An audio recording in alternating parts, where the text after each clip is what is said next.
নমস্কার বন্ধুরা, আজকে আমি বানাচ্ছি ভেজ চিজ ব্রেড পকোড়া। খুব সহজে এটা আপনারা বাড়িতে বানাতে পারবেন, তবে ভিডিওটা আপনারা শেষ পর্যন্ত দেখতে থাকুন। চিজ ব্রেড পকোড়া বানানোর জন্য আমি এখানে কিছু ভেজিটেবল কেটে নিয়েছি। গাজর, বিনস, ক্যাপসিকাম, কাঁচা লঙ্কা সব ছোটো ছোটো করে কুচি করে নিয়েছি। অল্প কিছু কাজু বাদাম আর অল্প কিশমিশ আমি একটু কুচিয়ে নিয়েছি।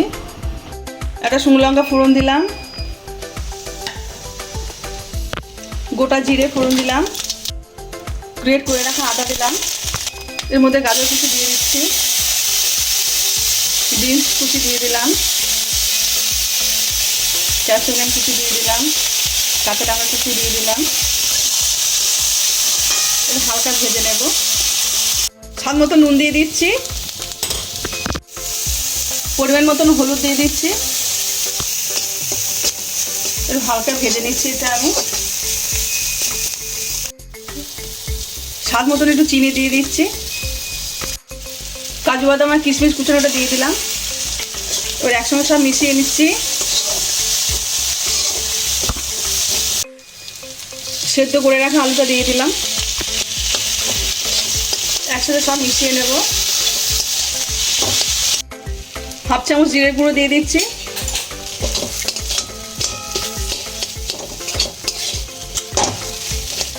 মেথি হাতে ডলে নিয়েছি, এর মধ্যে দিয়ে দিলাম। পুরটা আমার রেডি হয়ে গেল, আমি নামিয়ে নিচ্ছি। অল্প করে গরম মশলা দিয়ে দিলাম, একসঙ্গে মিশিয়ে নেব গরম মশলাটা। আমি নামিয়ে নিচ্ছি, আমার হয়ে গেছে।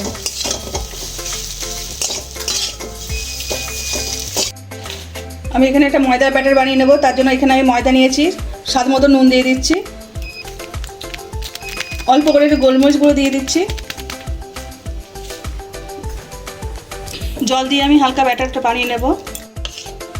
আমি এরকম একটা ব্যাটার বানিয়ে নিয়েছি, বেশি ঘন না বেশি হালকা না, এরকম একটা ব্যাটার বানিয়ে নিয়েছি। এখানে আমি একটা ব্রেড নিয়েছি, এখানে থালায় জল নিয়েছি, ব্রেডটা আমি জলে ভিজিয়ে নেব। হাতে চেপে নিচ্ছি। একটা আলুর পুর নিয়েছি আমি, স্লাইস পিসটা কেটে আমি এর মধ্যে দিয়ে দিচ্ছি। আমি একটা ব্রেড নিলাম, আবার জলে ভিজিয়ে নিচ্ছি, একটু চেপে নেব। এবার এটা এইভাবে মুড়িয়ে নিচ্ছি। এবারে যে ব্রেডটা ভিজিয়ে নিয়েছি এটা তার উপর দিয়ে দিয়ে দেবো। এরকমভাবে মুড়িয়ে দিচ্ছি আমি।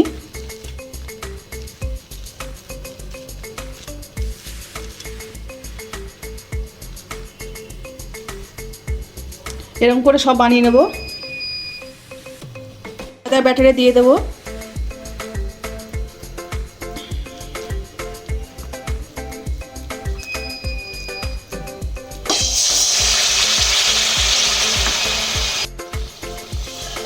এবার এটা আমি পাল্টে দিচ্ছি। আমরা এইভাবে সব ভেজে নেব। এটা আমার ভাজা হয়ে গেছে, আমি তুলে নিচ্ছি। আমাদের ভেজ চিজ ব্রেড পকোড়া একদম রেডি।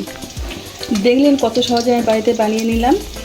আপনারা চাইলে আমার রেসিপিটা ফলো করে বাড়িতে বানাতে পারবেন। আজকে আমার রান্নাটা যদি আপনাদের ভালো লেগে থাকে তাহলে লাইক করে দেবেন, শেয়ার করে দেবেন, কেমন হয়েছে কমেন্টে জানাবেন। আবার নতুন নতুন রান্না পেতে গেলে আমার চ্যানেলটা সাবস্ক্রাইব করে দেবেন। একটা কেটে দেখাচ্ছি আপনাদের, দেখুন কি সুন্দর হয়েছে।